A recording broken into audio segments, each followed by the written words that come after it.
I saw the weirdest poster today while I was in Santa Cruz on a telephone pole. It said in yellow letters with black outline, "If you stole my trumpet, I will pay to have you return it. No questions asked." Oh my God, where do you think it got stolen from? Well, I mean, I was like, maybe it's around this area because that's the thing. There was no information. There was no like on this date, this kind of trumpet, right? No anything else. All it had was a clip art picture of a trumpet in case you didn't know what it was talking about. Wait, it didn't even have a photo of that Oh, guy's no, not of the actual specific trumpet. No, it just had a clip art. And then it just had a phone number at the bottom. So Did you call? What? Did you call him?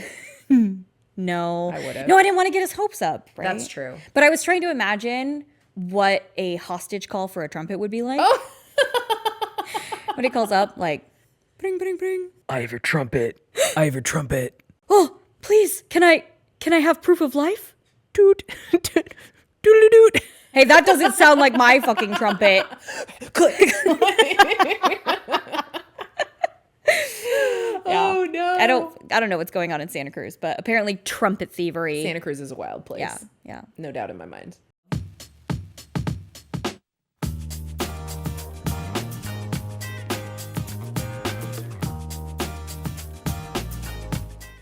My name is Emi. And I'm Megan. And this is Smut in Public. Smut in Public. Where we listen to, read, rate, and review in today's case, the wettest, the moistest of smut. And then we like to gab about it. Yeah, especially the wiggling and tentacly parts. We're going to be squirming all through this podcast. Yes. Also, you wanted more of your face to show. So I'm going to tell you now to lower your mic. Yeah, you've got a good point. I looked over and I wanted to make sure you had as much of your face as you wanted. Yeah, you've got more area to work with, Megan. I know. I'm tall. I'm just out this way. You're 50% boob. I am 50% boob. I love you, but Emi, you're 50% boob. 50% boob. According to the doctors, it's boobosis. It's terminal. Are you legally a little person? Ooh, okay. So I am technically... legally is medically. Right, I don't mean legally. Right. So I do not have the genetic the genetic marker for it, but I am in the correct height. Okay, that if you're 4'9". I'm 4'9". I could have basically have just said I'm a little person, and nobody could have really come after me for it. I think you're the same height as Danny DeVito.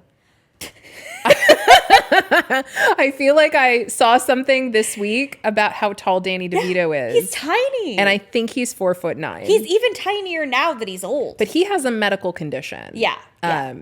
Which I don't know the name of. It's not dwarfism that he has. He has a different medical issue. Actually, my parents are exactly the same height. As you?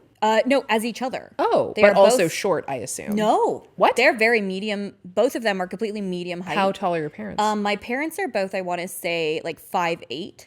That's like actually pretty tall. Yeah, that's just in the realm of just normal height for people. Okay. And they are both the exact same height. My brother is taller than both of them, and I am itty bitty. There's got to be something in your 23andMe. Yeah, both of my Don't sign up for that because that company is going out of business and selling all of your data to someone. Both of my grandmothers, though, are about my height, although I'm shorter than both of them still. No, it's just I got the lowest stat the actual short end of the stick. The actual short end of the stick. So I'm 6 feet tall. Yeah, I'm very tall. You are an Amazonian. I'm an Amazonian sized person. I'm not only tall, I feel like I'm also I'm a bigger person. And everyone in my family was tall. I've been around, grew up around other tall people. My brother's like 6'4". My mom was 5'10" or 11. She shrunk now. I have no concept of what tall and short mean because of how I am. Anybody shorter than me is short. So you could be 5'10", and to me, you're short because you're below my eye level. Yeah. And so when I play Dungeons and Dragons, which I do a lot, right? Same. I'm in 2 weekly games right now. It's a whole thing. I'm in 3. You're in 3. I love you. I love you for that. We're about to be in a game together, which I'm really excited about to spend even more time together, being nerds. But I would always play, barbarians and these like big Amazonian. I was playing characters that looked like me, that felt familiar to me, and I was so my D&D groups know that I'm always the biggest person on screen, right? My character is always sort of some version of the big person. And I decided for a new campaign that I was going to try to play like a passably average sized woman that would be forgettable. Like no one would notice me because I was so average. So I made her 5'9". Not knowing that that's still tall. Right. I had no idea that was still tall. And so we're going around describing our characters, and I describe mine and I say how tall she is. And everyone's like, okay, so you're the tallest again. Anyway. And they're like, and I'm like, whoa, pause. I am a normal heighted person. I'm so much shorter than 6 feet. And they're like, Megan, the average height for an American woman is like 5'3". So my next character, I made a halfling. See, now Forget it. Because it's D&D and I get to live in a fantasy world, I have refused out of the 15 years that I have played Dungeons and Dragons, I have never played a halfling because I fucking refuse. That's not my fantasy. That's just my actual life. So you did the opposite of what I did. I was like, I'm going to play something I'm familiar with. I'll play a giantess. And you were like, if you make me play the little guy, I will bite your There ankles. will be stabbing involved. No, except for only very recently, I finally told myself it's time to let go. It's okay. It's okay. So I played the smallest thing I could, which was a kobold. Oh, nicely done. How tall are kobolds supposed to be? Like 2.5 feet, like 3 feet. Oh, yeah, they're tiny. perfect. Smaller, like the height of my dog at the shoulder when we still had Dora. Perfect. So today's book is Stalked by the Kraken, which is book 1 of the Monstrous Matches series, and it is by Lilian Lark, another LLAA. I love alliteration. It was published in the year 2021, and it's 252 pages, so another tiny one. And the tags for this one are actually monster and human pairing, again, because it's us. This time it is a Kraken man and a human woman. It has non-human anatomy, there is a mating bond involved, and there's also voyeurism. Just at the end, Yeah, like a just little a bit, little- a little just a bitty, little a bit. whiff of Yeah. voyeurism. The vibes for this one are a cozy magical romance with low stakes and a guaranteed happy ending. There's a bit of a grumpy / sunshine kind of a relationship, I think. I love that trope. Yeah. I love grumpy people. You love me so much because I'm so happy. Yeah. This one is specifically, though, because the female lead, Rose, she's having like a real rough time when the book starts, and she's just not being like her shiniest self. Yeah, that's fair. I think when she recovers, she becomes the sunshine Oh, of yeah. the. She's like she's a sunshine who's had a little cloud, That float float over her across. temporarily. Yeah, I like but she'll emerge again. Yeah, yeah. The rainbow rating for this one is a 2. There is. Ooh, we got higher than a we 1. Finally got some queer going. Yeah. The bare minimum possible queer. Yeah, because in this case, like, there is an on-screen bisexual character, but if you blinked, you would completely miss his sexuality. It's like one sentence, but technically they're there. Lol, the bathhouse manager. We love you, yes. Lol. Yeah, he was really sweet. Yeah, her cousin, I guess. Yeah, Yeah. Lol forever. This one also gets a bump in the rainbow rating because this book is super, like, sex positive, that it just kind of leans into the queerness. If you are sex positive, you're probably also on the queer I level. agree. I think those two things feel like they go together. Yeah, if you're yeah. generally accepting of sex and sex positivity, it lends itself to being more It's open-minded. going to be You're open gonna be to more a queer space no positive as matter. well. Yeah. Yeah, I agree with that. And the spice rating for this one, so I think it's might actually get the coveted 5 spice. Oh, Yeah. that's a big commitment. I know. It's really early in the podcast to be saying that, but I know. You know what? I feel you. I was debating if I wanted to give it a 4.5 or a 5 yeah. for me, because I feel like once you give it a 5, what you're acknowledging is there is nothing above a 5. Right. We have nowhere to go from there. Although we could just make it up. I mean, we and- could just start saying a 6 or Yeah, something. we can make up our own scale. We can pump it up to 11. We're allowed. It's We're a the 7 ones, on a scale of 13. right. You know. But this one, I think it just gets that highest chili rating. It's in shooting because- distance of the 5 for sure. There is so much density on the sex scenes in this one for the amount of pages that it is. Yeah, for being a short book, it feels like it's 50% sex. Yeah, and there's not really any repetitive sex scenes. All of it's fresh and new, and it really in a well way straddles that line of there's a lot of sex, but it's not trashy. Yeah, there's a lot of sex, but it doesn't feel like it's a wasting space. Yeah, it isn't just a sex book. There is other stuff in Yes, it. there's still enough other stuff that's happening. Yeah. You know, let's not mince words. There isn't a big plot here. Sure. There is a token plot. There's a token plot. But the plot is more than just their relationship and what is happening in it. There is something bigger that's going on, which I appreciated. Yeah, same. So from here on out, there are going to be more spoilers talking about the actual plot of the book. Yeah, so if you haven't read it yet and you really, really want to, give it a pause. Yeah. Go and finish it tonight and then come back And in then the come morning back and read this, for your morning commute. But if you don't mind spoilers or you've already read it, stick around. Stick around. All right, let's get into it. One of the great privileges we've had since launching Smut in public has been meeting authors and fellow creators who share our love of spicy romance. We find new book besties every day, and supporting their work helps us all build a community together. Our new book bestie, Ari, runs the Spicy Romance Book Club. It's an online apparel brand with cozy fits, perfect to wear as you curl up with the next book on your TBR list. The Spicy Romance Book Club is a small, female, POC-led business, and Smut in Public listeners can enjoy 15% off their entire store order with promo code SMUTINPUBLIC. Find your next book bestie by wearing your love of spicy romance literally on your sleeve. Right, good girl? Megan, you're making me blush. Save it for the episode. Okay, fine. Visit thespicyromancebookclub.com and use promo code SMUTINPUBLIC for 15% off your entire order. See you at the bookstore. So this is an alternating POV book with our main characters, Rose and Gideon. Gideon is a treasure hunter and an honest-to-God Kraken. And we're talking like monster from the deep, like tentacles large enough to sink ships. It must be pretty easy to recover treasure from the bottom of the ocean when you're the one who has sunk the ship. I feel like that's cheating. It is. If you're a treasure hunter and you're causing the treasure to need to be hunted, right. that feels like cheating. That's like kidnapping someone and then bringing them home and being like, give me the I reward did it. money. Give me the reward money. Yeah. I feel like he shouldn't get paid for that treasure. But here's the thing. At what point does it become lost treasure? If you wait 100 years. Yeah. What if he's the one who brings the ships down and then he has like a 200 waiting year period where he's like, oh, and There then you I go. found this. He at the bottom of returns to the ocean. scene of the crime a couple centuries later and He's goes, got- hey, he's immortal. It I doesn't matter. found this thing from the Titanic that I sunk. Because But I thought you threw it into the ocean. Ocean at the Gate end. too soon. Yeah, he comes up with the heart of the ocean. Here you go, Rose. Oh, I didn't even think about that. Oh, man. Yeah, now I feel. Yeah, I didn't even catch that. Jesus. Oh.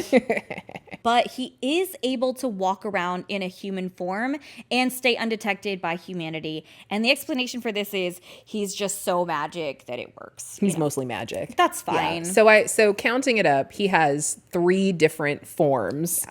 He can be just a guy.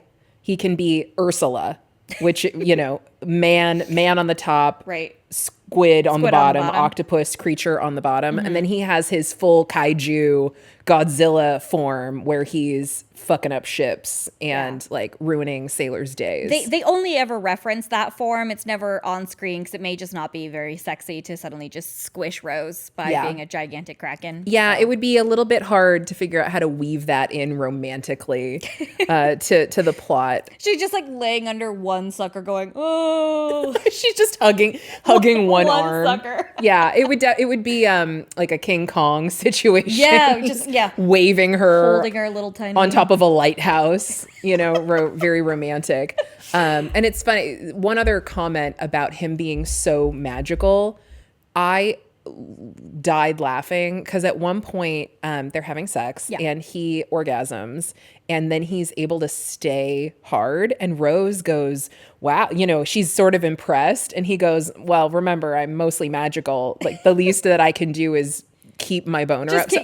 I really just appreciate that he's got phenomenal cosmic power, immortal, shapeshifter, destroyer of ships, and he uses that power for boners. To just maintain. That feels like very accurate to what a man would do. That is probably what a guy would use magic It's for. what I would do. He's like, I could take if over I were the world. both a man and magical, that's what I would choose. If I could take over the world, or I could just stay hard. Stay hard all the time. So that cracked me up. That seemed realistic. I died. Yeah. Yeah. Yeah, Gideon, so yeah, he is immortal. Gideon never actually says how old he is. And the implication is that he is both immortal and ancient and maybe like thousands of years old. Like even the Krakens themselves say, we don't know when we came into existence. Or even where we came from. Yeah, we they're just we like- don't know. We just sort of spontaneously Just kind of came to be. spontaneously combusted into existence one day. Rose is a kind and sensitive redhead who runs the Love Bathhouse, which has been in her family for generations. Rose's magic is rare because she can see soul threads. Some people call it like aura reading. She could see the colors and shapes of light around people, which tell her a lot about their personality. And this skill helps her as a matchmaker, finding compatible matches for people in the magical community. She doesn't charge any money for her matchmaking, so that service stays accessible to anyone who wants to be matched up, and that way they can be. I really appreciated that because if otherwise, she's like the elite matchmaker. Yeah, she's right? like one of the best She's using ones. magic to mystically find your partner. Yeah. And if she was charging money for that, she could charge a lot of money for that. If she had a bit more of a business mind about it, but Right. And so I appreciate that it does stay free because otherwise it would feel like a millionaire matchmaker. wasn't that a show at some point? Yes, it was a show from, I'm not recommending this show for the record, Okay. but I did watch almost all of it. Oh, wow, all right. It came out in like 2008, which is kind of embarrassing for me to admit. Oh, okay. And it's a time capsule. You're like, I remember. You teleport back in time when you watch this show because everyone is like the peak of fashion Right. for 2008. Does everybody have like the little hair bumps at the There are some hair bumps. Yes! And there are people who are in business casual as club wear. Oh, man. Which big chunky necklaces, Yeah. like chunky heels. Yeah. All the clothes were very shiny. Oh man, yes, So I shiny. remember. And it was a very interesting era. But yeah, the show was a millionaire bachelor or bachelorette of some kind, and then people that they were dating who had answered a casting call. Right, the kind of So people not that were great- like, not a great crop of people. yeah, looking it up usually. like, oh, be matchmaked with a millionaire. I don't got anything going on. Yeah. How about this? It was definitely more about I would like to be on television than I think I'm actually gonna date this person. I know exactly like the a lot kind of reality TV. Yeah, that's which the again, kind of not a reality TV criticism. show. I love reality TV I know you do. because I have terrible taste. You have, I mean, you say sometimes you say you have terrible taste, but some of the things you've recommended to me, I've loved. So I'm glad. Yeah. It's like a comfort blanket. You know, I don't always want gourmet meals. Sometimes I want comfort food. Sometimes you want and pop- reality sometimes TV you want and romance potato chips. novels are comfort food. Yeah. I love it. Anyway, the setting could be any modern day city, but we learn quickly that magic exists and that it comes with users like witches and there are magical creatures. Right. We meet a demon, a succubus, and a harpy for sure, but there's going to probably be more. In this world, magic is not common knowledge, and the general population does not know about it, so anyone who is part of this magical community lives hidden in plain sight alongside of humanity. The matchmaking is free, but if Rose matches you, you have to agree to have 3 love sessions in the bathhouse. In other words, you have to bang in the bathhouse. Fantastic. And all of the sexual magical energy that you output while fucking gets attracted into the bathhouse by magical wards that are on the walls. Yeah, it gets collected Yeah. by the bathhouse itself. Yeah. And then they sell it. And they sell it to people who To need who? extra magic. I guess maybe you're doing a Witches? spell and you need a little extra oomph behind it. That implies that you can put magic in batteries, you know? And again, this is what I mean when I say there are so many cool ideas in this book that I wish we developed more. Who are we selling the magic to? What are they using the magic for? Are they supplying the council? Right. You know, what's See, going on? Now, I like to imagine that it was if you were doing a spell, but you needed 3 witches to do it and you just didn't have any friends. Macbeth. You can Oh, I love Rent a Witch. you rent a witch. That's a different service.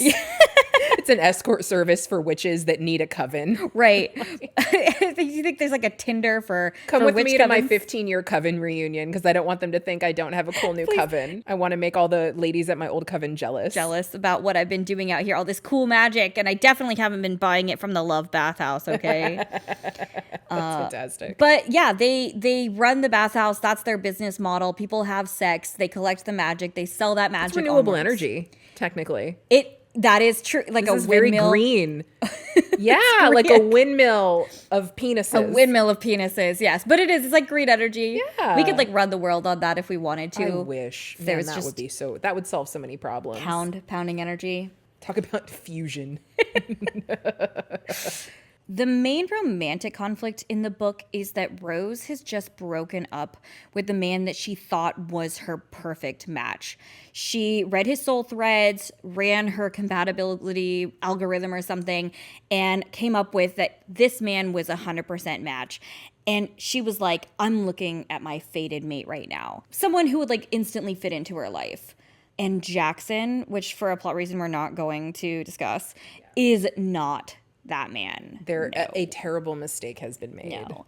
And this totally wrecks Rose emotionally. She questions her own self-worth and her judgment, and it messes up a lot of her matchmaking because she's so anxious and dubious about it.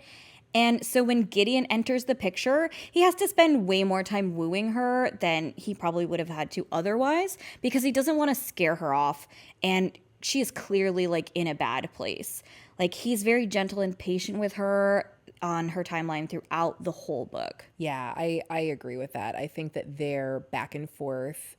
Even though because it has that mate element, there's that vibe of, oh, he's stalking her. The book's called Stalked by the Kraken. You know, he's watching her. There is a teeny little whiff of that, but less than I would have assumed based on the premise of the book. And I was not at any point creeped out by their interactions. Yeah, the stalking in this was with like a lowercase s. This is way S. more, I think, in the almost the hunting sense, because he keeps mentioning that as an octopus, they sit, they hold still, and they wait hide. for the exact correct moment to strike, and that really feels like he's playing into his nature like that. Yeah, I agree with that. Yeah. So getting back into it, Gideon talks about his creature almost like it's something else living inside of him entirely.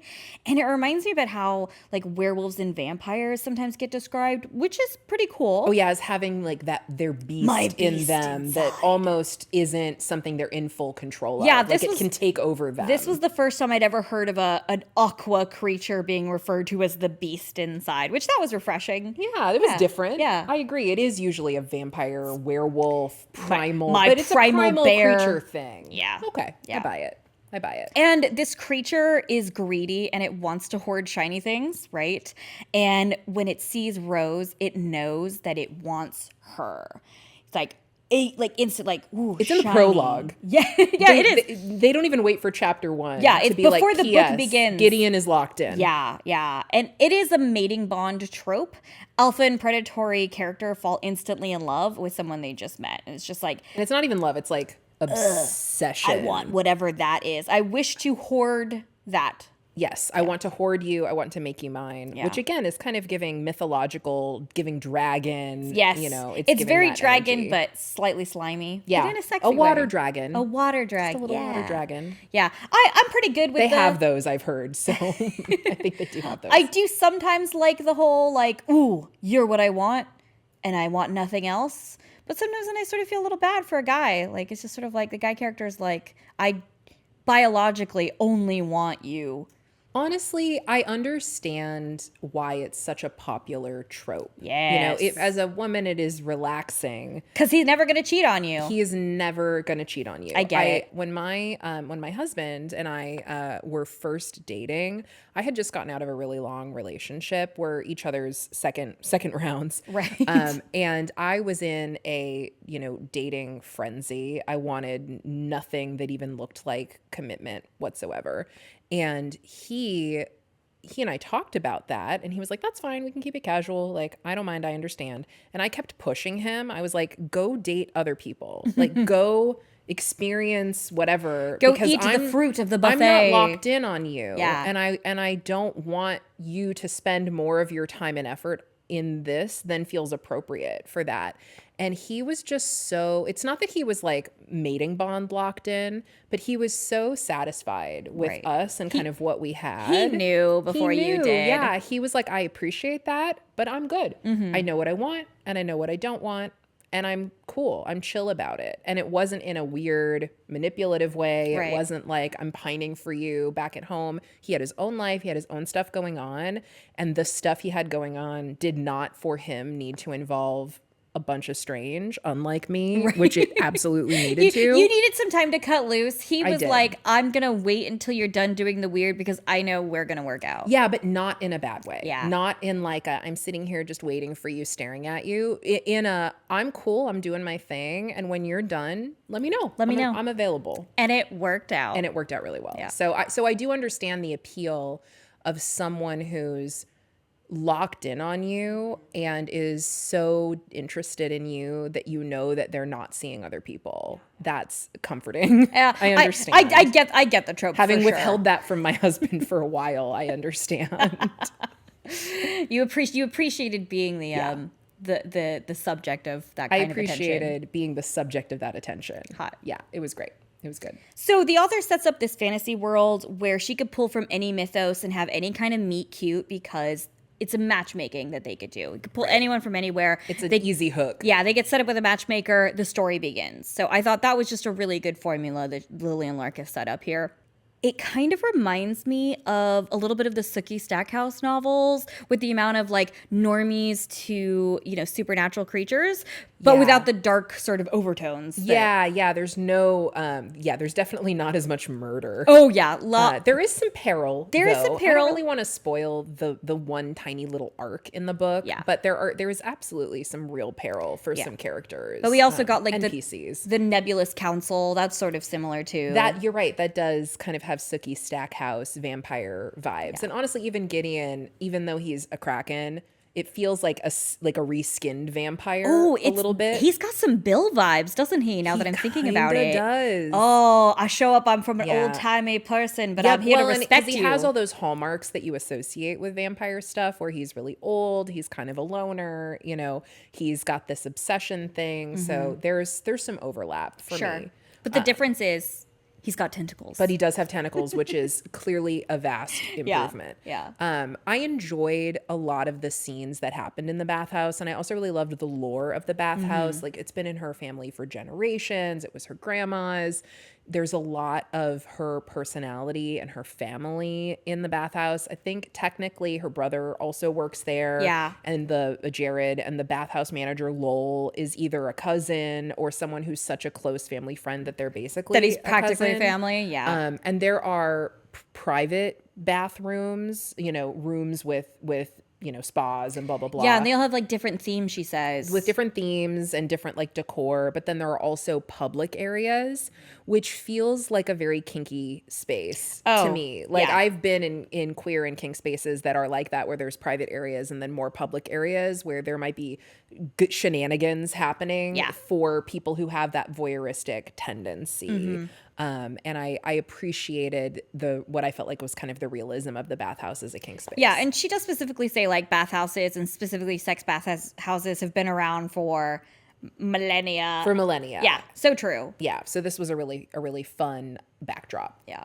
And there aren't a lot of there aren't a lot of sets in this book. I think we get 4 locations total, and 3 of them are on the same block. You can see them from each other. Yeah, when I imagine this, I imagine the main street of Sunnydale in Buffy. Yes. It's funny. I was picturing like when you do musical theater and you only have so many sets. So, you have to like flip them around. Right. So the back of the bathhouse is also the front of the coffee shop somehow.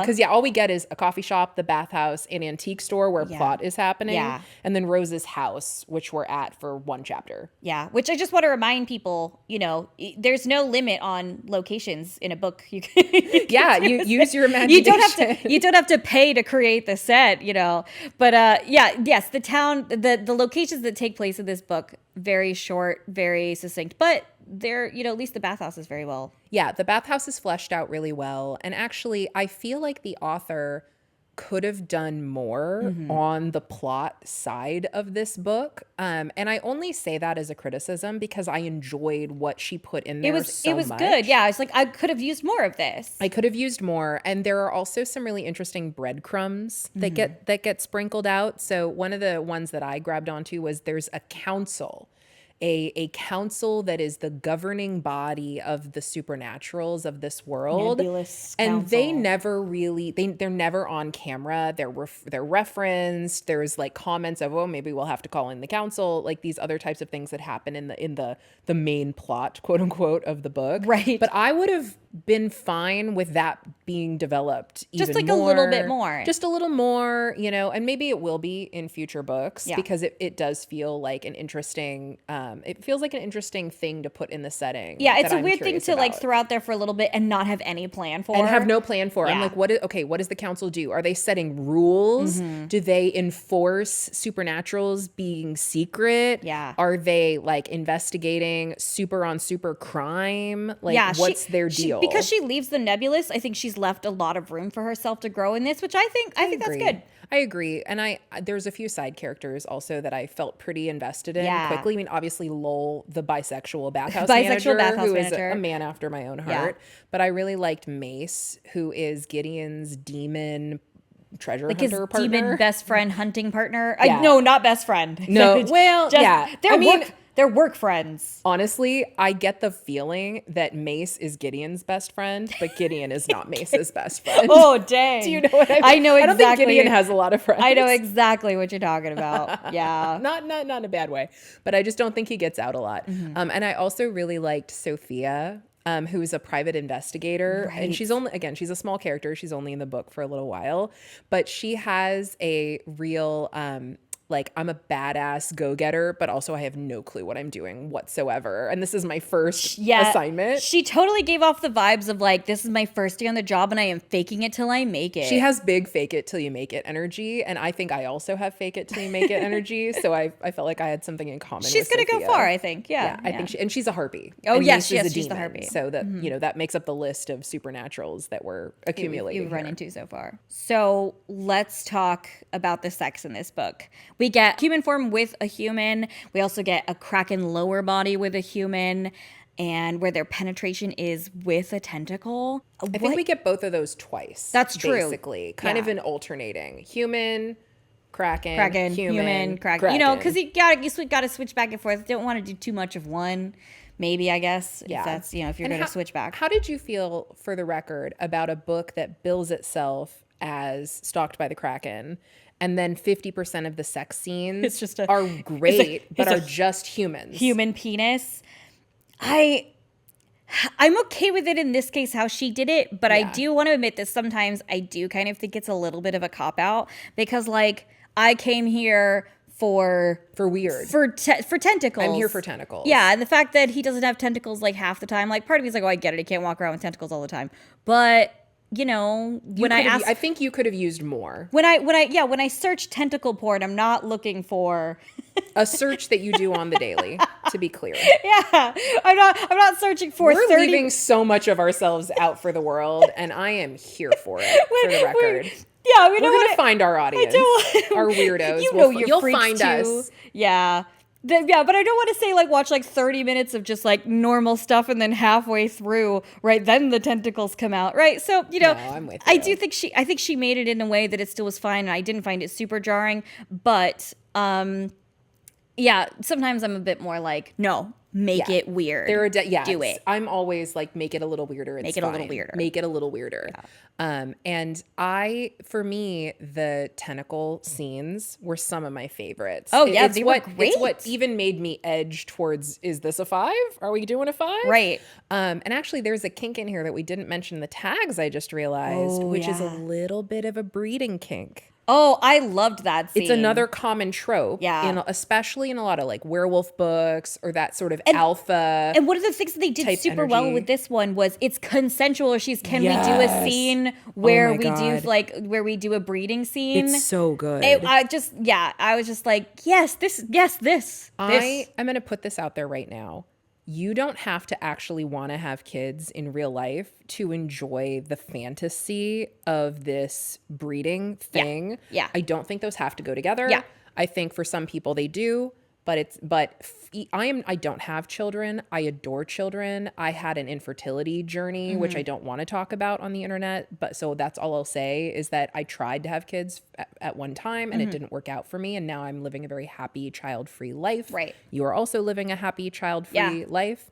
But breeding kink, Still hot. so hot. What gets And you it's off doesn't have to good be in what's, this you know, book. logical. Yeah. And you're right. The consent component of it is so important because and I counted them, the third sex scene, there's a conversation that they have where Rose is like, put it in me, you know? Yeah. Hey, we've had oral sex. I want to have more. Like, let's go. And he's like, you don't have your anti-pregnancy talisman Yeah, you're not on. using your contraception, and we should have a we- like a conversation about that. Yes. Oh man, He literally says So adult. we should have a conversation about it Oh, before yeah. we do it Yeah. at least. And I was like, marry him. Oh yeah, Marry I was like, this man. thank you for having this conversation. Oh my God.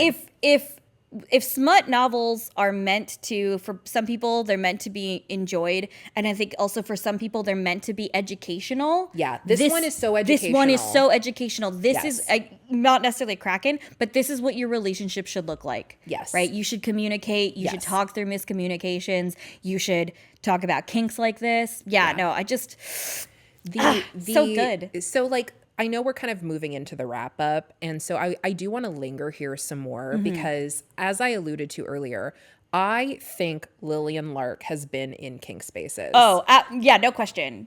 In a positive way. Yes. Because I feel like most of us have probably, out of curiosity at this point, read 50 Shades of Grey, which was the worst representation so bad. of kink Yeah. to the general reading community. I was horrified. I was like, oh no, this is the person teaching people about kink. Uh-oh. You know, right, because my kink is bureaucracy and a 50-page legal document. Yeah. Slash NDA. You have to slash sign sex my contract. NDA legal thing before we can Yeah. even get in bed together. Exactly. Yeah. So that was the extreme other end for Yeah. me. Yeah. And this book I feel like does such a great job of showing a couple that understands consent, that uses communication to work through issues Yep. that they're having. You Yep. know, there's conflict. Yeah, in he's this like, book I between see these she's having a characters. hard time, and I want to hear about why she's having a hard time, Right.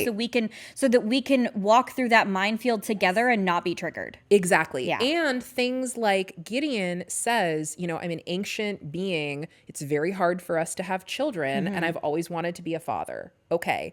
And Rose synthesizes that. And in that moment where, you know, he obviously would be perfectly fine having unprotected sex with her. They've had unprotected sex before when it was part of a game Right. that Rose had consented to Yeah. and had specifically asked for.